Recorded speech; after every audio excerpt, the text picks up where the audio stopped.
So now I'm going to take a look at the JChart model.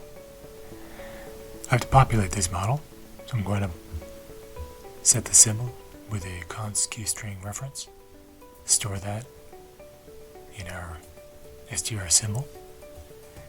To get it back will be const the str symbol. I'll do the same thing with the time frame as a string, and then I'll use an unsigned integer for the time frame.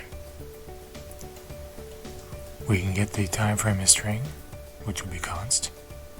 The time frame will be const, so we'll return an unsigned integer. And then when I want to get the data, I'll use this to check my temp. This is just for debugging purposes, makes it a little easier. I will actually take this and return that, and I really won't need this line anymore, but for debugging I just use temp. And then for the last candle, I'll check the length, make sure that it's greater than 1. If it isn't, this is a pointer, so we'll return a null pointer. Otherwise, we'll return a reference to the last candle in the array. To get the current candle, I'll pass in a reference of my candles, check the length, make sure that it's less than 1, or not less than 1, and that n does not exceed the length of the vector. If it does, return nothing. Otherwise, I'm going to get the candle by this reference that has been passed in and set it to the current candle of whatever the index is. Next, to get the current candle data, I'll do something similar. To append a candle, I'll pass in a candle and I'll populate it, push it back into this vector. To set the window ID, I'll pass it along for window ID. To get the window ID, I'll get a const for long, return the window ID. If I want to get all of the historical data, rather than make a copy of the candlesticks, I'll return a reference, a const reference, to that vector.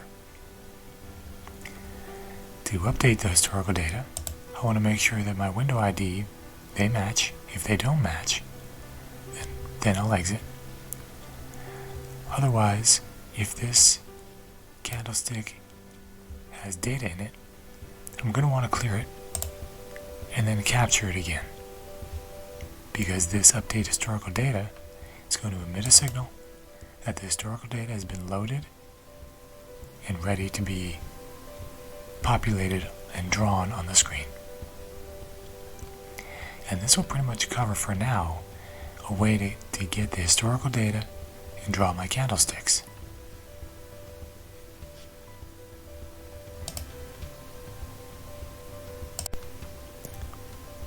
So now let's take a look at the candlestick vector and look at when it's populated with the data from Interactive Broker.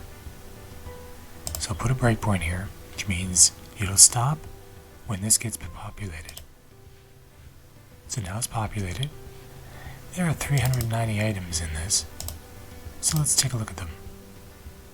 We'll look at the very first item. First item has the ID. It has the closed, daily open. These HAs are going to be calculations for the Heikin-Ashi bar.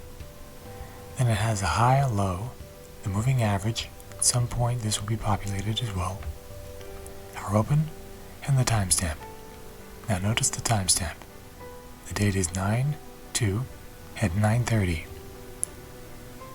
Let's go to the very last candle in this vector.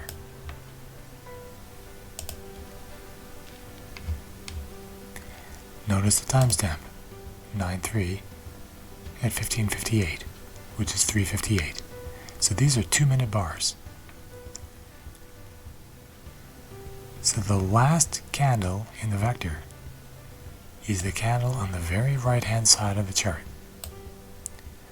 The first candle in the vector is the candle on the very left-hand side of the chart. So at some point we'll need to implement the ability to scroll and move the chart left and right. So right now I have several bars. Each one of these entries is one bar. So there are 390 bars because this starts at 0. So 390 items, 390 bars.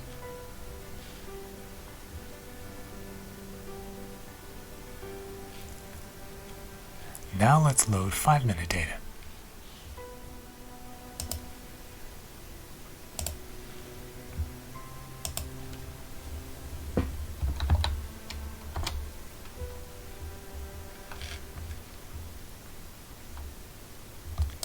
Put another breakpoint. Notice how this has 156 items.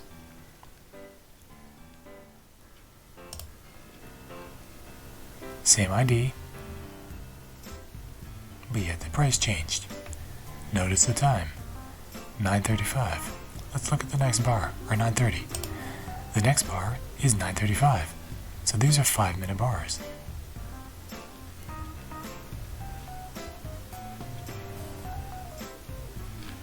And if we go to the very last bar in the list,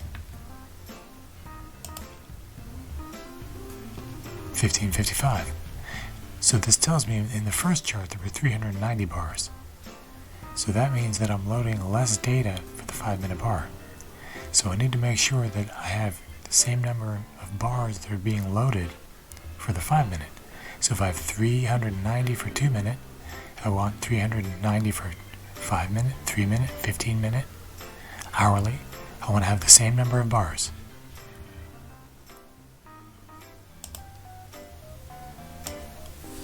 Okay, so let's take a look at exactly what we did.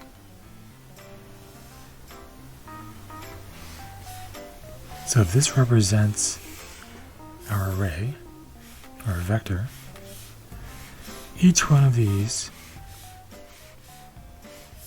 areas, so this area, this area, this area, and so forth, each one of these represents candle data. Now this starts at 0, continues 7.